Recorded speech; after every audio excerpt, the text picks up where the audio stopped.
అమ్మాయి తల్లిదండ్రులు కూడా ఈ విషయం ఆలోచించాలి. సరే, కారు నడిపింది, పోయింది, బాగానే ఉంది. బెడ్రూమ్లో తీసుకొని పోయి భోజనం తినిపేయడం ఏంది భర్తలాగా? ఇండియన్ ఎవిడెన్స్ యాక్ట్ ఉంది. ఇండియన్ ఎవిడెన్స్ యాక్ట్ ప్రకారం సాక్ష్యం కనుక బలంగా ఉన్నట్టయితే శిక్ష బలంగా ఉంటుంది. ఇప్పుడు ఈ బండి సంజయ్ కుమారుని విషయంలో అబ్బాయి ఇద్దరు కలిసి అమ్మాయి కారు డ్రైవింగ్ చేస్తూ ఒక ఫామ్ హౌస్ పోవడం జరిగిందట. అమ్మాయి కార్ డ్రైవింగ్ చేసిందంటే మరి మైనర్ అమ్మాయి అయితే కార్ డ్రైవింగ్ చేయదు. డెఫినెట్గా ఆమె మేజర్ అయి ఉంటేనే కార్ డ్రైవింగ్ చేస్తుంది. అదర్వైజ్ ఆమె కావాలని అఫెన్స్ చేసినట్టుగా ఇక్కడ మనం అర్థం చేసుకోవాల్సి ఉంటుంది. అంటే నువ్వు ఒక ఇంప్రెషన్ ఇచ్చినావు, ఐఎమ్ ఏ మేజర్, నేను కార్ నడిపిస్తున్నా, నాకు యుక్త వయసు వచ్చింది అన్న ఒక ఆలోచన కలగజేసినావు కదా. అసలు ఒంటరిగా ఒక అబ్బాయితో కార్ డ్రైవింగ్ చేస్తూ పోవాల్సిన అవసరం ఏం కలిగింది? ఆ విధంగా పోయినప్పుడు ముక్కు మూసుకొని ఎవడన్నా ఉంటాడా? అది సాధ్యం అవుతుందా? మరి ఆ విధంగా పోయే సంస్కారం ఎక్కడి నుంచి వచ్చింది? అది ఎలాంటి సంస్కారం?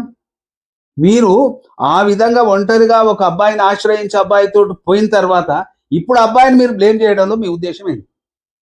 అంటే ఏంది, చట్టాన్ని అడ్డం పెట్టుకొని అబ్బాయి భవిష్యత్తుతో మీరు ఆటలాడుకుంటున్నట్టు అనిపించట్లేదా? ఇది తప్పు కాదా? ఇది ఆలోచించండి. మీరు కూడా కేసు పెట్టే ముందు ఆలోచించాలి. ఇవన్నీ ప్రతిదాన్ని కూడా మేము చట్టం ఉంది కాబట్టి మీ చట్టం ప్రకారం మిమ్మల్ని మేము హత్య చేస్తామంటే మరి ఇది ఎంతవరకు సమంజసం? అమ్మాయి తల్లిదండ్రులు కూడా ఈ విషయం ఆలోచించాలి. ఆ తర్వాత సరే, కారు నడిపింది, పోయింది, బాగానే ఉంది. బెడ్రూమ్లో తీసుకొని పోయి భోజనం తినిపేయడం ఏంది భర్తలాగా?